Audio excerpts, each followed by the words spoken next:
One of the biggest missing structures that I see people have, especially early on in their business, is not having an opportunity statement. The reason I call it an opportunity statement is it's an opportunity for you to really differentiate your services. The number one question we get asked in this world is, what do you do for a living? Unfortunately, most people commoditize themselves by literally saying what it is they do. I want to help you overcome what I call it the commodity trap. When you get asked what you do for a living, don't tell people what it is you do, tell them what you believe. And we're going to give you a step-by-step process on really how to help you formulate a world-class opportunity statement. The reason this is so important is when you study the science behind it, there's a croc brain, the crocodile brain. When information comes in that isn't new, novel, or different, the brain is really there to protect you from information it does not need. And so when there's thousands of other people just like you in your industry and you lead with what it is you do, that other person's like, wait, I don't need to know this.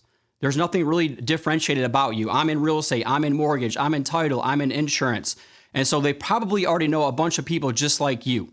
And so I want to help you pivot. Before I tell you what I do, let me tell you what I believe, right? And so that's really where I help people really find, package, and sell their special. Because when you can learn how to sell with conviction, now you see that question, what do you do for a living, as an opportunity to differentiate in every first conversation rather than an obligation to simply answer by what it is you do instead of why you do what you do.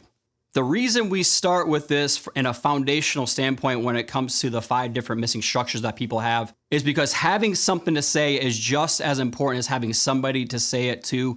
Most people in business, they want to start out with lead generation and prospecting, and I completely understand why.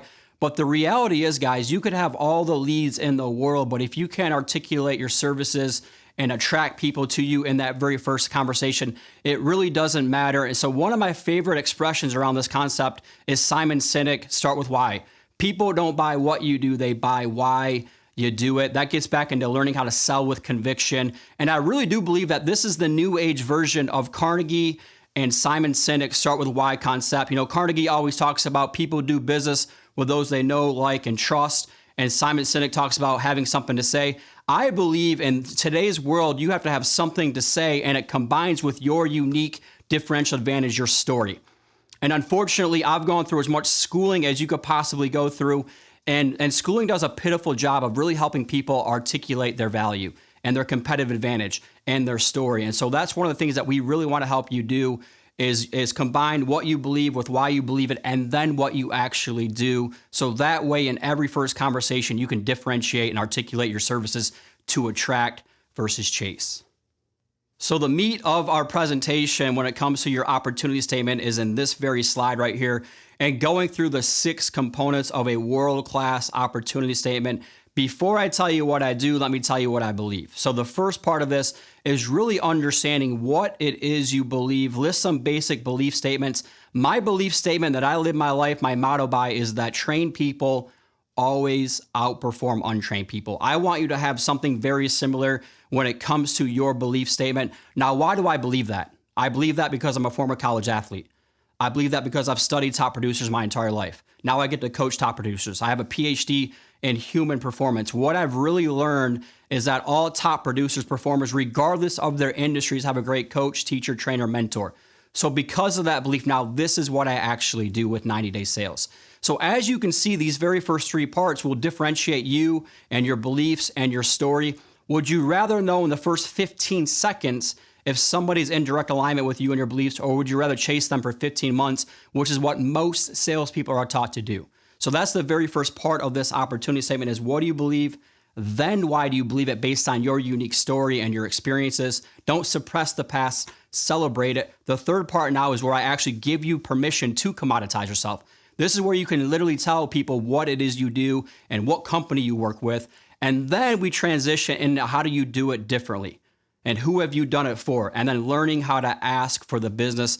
So parts number 4, 5, and 6 is really about your service and how you do it differently. So if I could help you just like I helped all these other people, what would stop us from getting started? And so these are the 6 components. Number 1 is what do you believe? Number 2 is why do you believe it based on your unique past and struggles and experiences. Don't suppress the past, celebrate it. Part number 3 is where you actually commoditize yourself. Now you can literally tell them what it is you do and how you help people.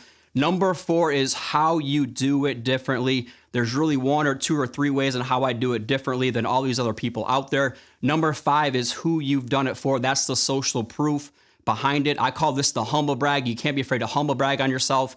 And then we often get what we want in life by simply asking for it. If I can help you, just like I helped all these other people, what would stop us from getting started? We got to ask for it. So as we go through step by step all this brand new material and concepts, I'm a big believer in really summarizing what is the one thing for you to be able to take immediate action and implement in your business.